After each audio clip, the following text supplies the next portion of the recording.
saya sudah kecanduan judi togel. Padahal Bapak juga melaksanakan sholat 5 waktu dengan rajin.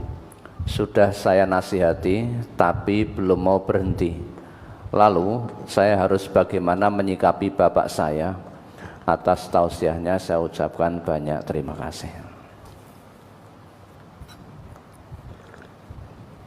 Ya, itu berarti Bapak saudara itu sholatnya baru sebatas menggugurkan kewajibannya sebagai seorang Islam, orang Muslim, namun belum paham fungsi dari sholat. Padahal sholat yang disyariatkan kepada kita ini bukan hanya sebatas rutinitas belaka yang diawali dengan takbiratul ihram, ditutup dengan salam, bukan hanya sebatas itu. Namun sholat yang kita kerjakan diawali takbir dan diakhiri dengan salam harus ada fungsinya. Setidaknya sholat itu, fungsi sholat menurut Allah tanha anil fahsya wal munkar, mencegah pelaku-pelaku sholat dari perbuatan keji dan mungkar. Nah, sekarang banyak orang yang zahirnya sholat namun juga melakukan perbuatan keji seperti zina, pergaulan bebas. Zahirnya sholat ning ya ijek bergaul bebas, masih berselingkuh, itu ya ada. Dikirane sholat itu mung rutinitas tok. Padahal sholat yang benar itu yang bisa mencegah pelaku dari perbuatan keji dan mungkar. Nah, kalau bapaknya tadi sholat namun masih judi togel, berarti belum bisa sholatnya mencegah dari perbuatan mungkar. Hati-hati, jangan-jangan fawailul lil musallin, terkena ayat Allah, celaka bagi orang-orang yang sholat. Loh, sholat kok celaka? Sholat itu harusnya menjadikan orang menjadi bertakwa kepada Allah, tapi ini kok celaka? Oh, ternyata alladzina hum an sholatihim sahun. Ya, lalai terhadap sholatnya. Bisa lalai dalam tata cara pelaksanaannya, artinya waktu-waktunya itu lalai. Lalai ini beda loh ya dengan lali. Lalai itu menyengaja untuk tidak menunaikan atau menunaikan tapi menunda-nunda, sehingga lalai terhadap waktu pelaksanaannya yang sudah ditentukan oleh Allah, bahwanya sholat itu waktunya sudah ditentukan, atau lalai fungsi sholatnya, ya sholat ning tidak berfungsi. Maka orang yang seperti ini, ya sholat ya maksiat, jangan-jangan terkena ayat itu. Fawailul lil musallin, celaka bagi orang-orang yang sholat, yaitu orang yang lalai terhadap fungsi sholatnya. Masa iya orang sholat kok juga masih kecanduan judi togel? Nah, ini berarti hanya sebatas isqatul wajib, menggugurkan kewajiban. Padahal sholat itu yang akan menyelamatkan seseorang itu adalah sholat yang berfungsi betul. Sampai Nabi ngendika, awwalu ma yuhasabu bihil abdu yaumal qiyamati as-sholah. Ya, hal pertama yang akan dihisab pada diri seorang hamba di hari kiamat nanti terkait dengan sholatnya. Itu hal yang pertama. Kalau sholatnya baik, dalam arti baik pelaksanaannya dan berfungsi betul, maka semua perbuatannya pasti baik. Itu jaminan dari Rasul. Kenapa? Kalau sholat seseorang itu baik, jelas dia terhindar dari perbuatan keji dan mungkar, fahsya dan mungkar.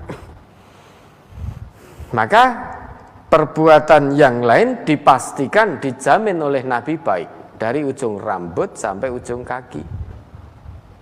Orang yang sholatnya benar, penglihatannya pasti benar untuk melihat yang baik-baik. Pendengarannya pasti benar, mendengar yang baik-baik. Lesannya pasti benar, itu kalau orang yang sholatnya benar, untuk berucap, berkata yang baik-baik. Mencari nafkah, mencari rezeki pasti yang halal, tidak pernah terlintas untuk mencari yang haram. Orang sholat kok kemudian melakukan korupsi, itu berarti sholatnya salah, ada yang salah dengan sholatnya. Orang sholat itu tidak pernah terlintas mencari rezeki secara haram kalau sholatnya berfungsi. Maka orang yang sholatnya benar, tidak mungkin dia akan korupsi, mencuri, dan lain sebagainya. Orang yang sholatnya benar tidak mungkin akan melakukan pergaulan bebas. Orang yang sholatnya benar tidak mungkin akan melakukan perselingkuhan. Tidak mungkin, itu mustahil. Hal-hal itu ada pada orang yang sholatnya benar. Sholat benar itu berarti berfungsi betul sholatnya. Nah sekarang orang sholat kok masih berjudi? Padahal sholat itu kata Allah, aqimis sholata lidzikri. Dirikan sholat ya, dalam Quran surat Toha itu surat ke-20 ayat 14 itu. Dan dirikanlah sholat untuk mengingatku, yaitu mengingat Allah. Orang yang sholatnya benar, dia akan senantiasa ingat kepada Allah. Ingat kepada Allah berarti dimanapun dan dalam kondisi apapun selalu merasa diawasi oleh Allah. Baik dalam kesendirian maupun di tengah-tengah orang banyak. Kalau sholatnya betul, dia akan selalu merasa diawasi oleh Allah. Orang yang senantiasa merasa diawasi oleh Allah, maka dia akan terjaga dari kemaksiatan. Tidak mudah-mudah melakukan kemaksiatan. Meski orang tidak melihat orang lain meski tidak melihat, namun dia yakin dan iman betul Allah Maha melihat. Nah ini bagaimana?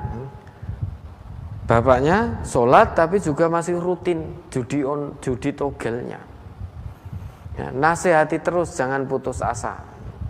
Jangan hanya sekali dua kali, terus nasihati, kasihan.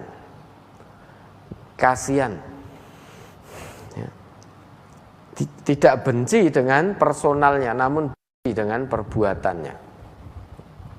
Jadi dinasihati terus. Kalau dinasihati anaknya tidak bisa menerima, bisa jadi melalui orang lain nanti akan bisa diterima. Maka bisa minta tolong kepada orang lain, siapa yang kira-kira dekat dengan bapak, yang kira-kira omongannya didengarkan oleh bapak. Kalau tadi anaknya yang memberi nasihat, tidak sedikit orang tua itu yang merasa marah mendapatkan pelurusan nasihat dari anaknya. Karena biar bagaimanapun anak itu di hadapan orang tua tetap dianggap anak kecil. Meskipun anaknya itu sudah punya anak, mungkin wis umur 50, 55, 60. Kalau orang tuanya masih sugeng, biar bagaimanapun banyak pula orang tua yang menganggap anaknya tetap anak kecil. Lah kita ini di hadapan orang tua, sebanyak apapun usia kita, ada pula orang tua yang menganggap anaknya itu anak kecil. Jane wis umur 50, umur 60, umur 40. Tapi ketika memberi nasihat, meluruskan, ngandani bapake untuk tidak bermain judi, banyak orang tua yang marah. Cah cilik ngerti apa? Sadurunge kowe lair aku wis judi togel. Nah, ini kan berarti bergudul. Nah, terus nasihati, minta tolong pada orang lain untuk memberikan nasihat, mumpung nyawa belum di kerongkongan. Mumpung nyawa belum di kerongkongan, bisa jadi karena bapak belum memahami. Mungkin dalam pemahaman bapak saiki ya, bengi judi togel, engkau sholat subuh dosane hilang. Nanti judi lagi, kemudian duhur sholat lagi, sudah dapat pahala lagi, sehingga dosa judinya sudah terhapus. Mungkin pemahamannya seperti itu. Sehingga perlu diberikan pemahaman yang betul.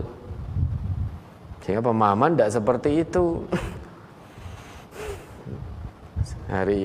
Sore hari judi, maghrib ning masjid, wah dosaku judi tadi sore sudah hilang karena saya sudah sholat jamaah di masjid.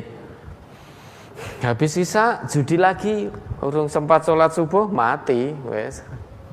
Parani malaikat maut. Tentu tidak seperti itu ya, mumpung nyawa belum di kerongkongan, terus dinasehati. Tunjukkan ayat Allah itu ya, Al-Maidah 90-91, coba diingat itu. Surat Al-Maidah surat 5 ayat 90 dan 91. Ya ayyuhalladzina amanu innamal khamru wal maisiru wal ansabu wal azlamu rijsum min amalis syaitani fajtanibuhu la'allakum tuflihun. Innama yuridu syaitanu an yuqi'a bainakumul adawata wal baghdha'a fil khamri wal maisiri wa yasuddakum an zikrillahi wa anis shalah fahal antum muntahun. Hai orang-orang yang beriman, sesungguhnya meminum khamr, berjudi, berkorban untuk berhala, mengundi nasib dengan panah adalah perbuatan keji, termasuk perbuatan setan. Maka jauhilah perbuatan-perbuatan itu agar kamu mendapat keberuntungan. Sesungguhnya setan itu bermaksud hendak menimbulkan permusuhan dan kebencian di antara kamu lantaran meminum khamr dan berjudi itu, dan menghalangi kamu dari mengingat Allah dan salat. Maka berhentilah kamu dari mengerjakan pekerjaan itu. Ya, dah. Tentu karena bapaknya tadi sholat, tentu bapaknya juga menurut pengakuan juga ngaku sebagai orang yang beriman. Maka perlu memperhatikan ayat ini, karena ayat ini khusus Allah tujukan pada hamba-hambanya yang telah mengaku beriman. Ya ayyuhalladzina amanu, bukan ya ayyuhan nas. Ayat ini tidak ditujukan kepada segenap manusia, namun kepada manusia-manusia yang telah ngaku beriman kepada Allah. Maka ayat ini ditujukan khusus. Ini sebagai bentuk kasih sayang Allah pada hamba-hambanya yang telah beriman. Oleh karena itu, biar iman tidak hanya sebatas pengakuan di lisan, tidak hanya sebatas kata-kata yang membasahi lisan, maka perlu dibuktikan iman kita, pengakuan iman kita. Dengan apa? Dengan cara mengikuti perintah Allah, perintah Rasul, menjauhi larangan Allah, larangan Rasul. Oleh karenanya, Abdullah bin Mas'ud, dan ini sudah sering kita ungkap, kita jelaskan. Beliau ketika mendapati ayat Allah yang menggunakan seruan ya ayyuhalladzina amanu, Abdullah bin Mas'ud dengan tegas mengatakan, idza sami'tallah yaqulu ya ayyuhalladzina amanu fa'ar'i laha sam'aka. Jika kamu itu ngaku iman, kalau kamu mendengar Allah menyeru atau berfirman dengan seruan ya ayyuhalladzina amanu, rungokno gitu loh. Fa'ar'ilaha sam'aka, pasang pendengaranmu baik-baik. Supaya apa? Supaya paham Karena Allah sedang memanggilmu, Allah sedang menyapamu. Ayatnya tidak Allah tujukan kepada semua manusia, namun khusus kepada hambanya yang telah ngaku beriman. Kenapa demikian? Karena biasanya sesudah seruan itu akan ada perintah kebaikan dan yang kamu diperintahkan untuk mengerjakan. Atau sesudah itu akan ada keburukan, larangan yang kamu dilarang untuk mengerjakan. Nah, ini seruannya, ya ayyuhalladzina amanu innamal khamru wal maisiru. Sesungguhnya minum khamr, kemudian berjudi, wal ansab berkorban untuk berhala, wal azlam mengundi nasib dengan anak panah, rijsun min amali syaiton. Satu perbuatan-perbuatan keji termasuk perbuatan setan. Kemudian ada perintah fajtanibuhu la'allakum tuflihun. Jauhi semua bentuk perbuatan-perbuatan itu. Kalau kamu ingin mendapatkan keberuntungan, mendapatkan kemenangan dunia akhirat, maka jauhi perbuatan-perbuatan tersebut. Entah minum khamr, judi, mengundi nasib dengan anak panah, atau berkorban untuk berhala. Semua hal itu perbuatan setan, jauhi semuanya kalau kamu ingin beruntung, selamat dunia dan akhirat. Mengapa demikian? Karena dalam judi, dalam khamr, innama yuridu syaiton ayyuqi'a bainakumul adawata wal baghdha'a fil khamri wal maisir wa yasuddakum an dzikrillah wa 'anis shalah fahal antum muntahun. Karena setan itu pada hakikatnya hendak menimbulkan permusuhan di antara kamu dan kebencian di antara kamu dalam khamr dan judi. Maka berapa banyak orang yang meminum khamr, kemudian orang yang berjudi, timbullah kebencian dan permusuhan di antara mereka. Tidak sedikit ketika berjudi satu kalangan atau minum khamr satu kalangan, awalnya akrab, tiba-tiba di tengah jalan jadi berkelahi. Yang kalah habis-habisan sampai sertifikat rumah hilang. Kemudian terjadi permusuhan, perselisihan, kebencian.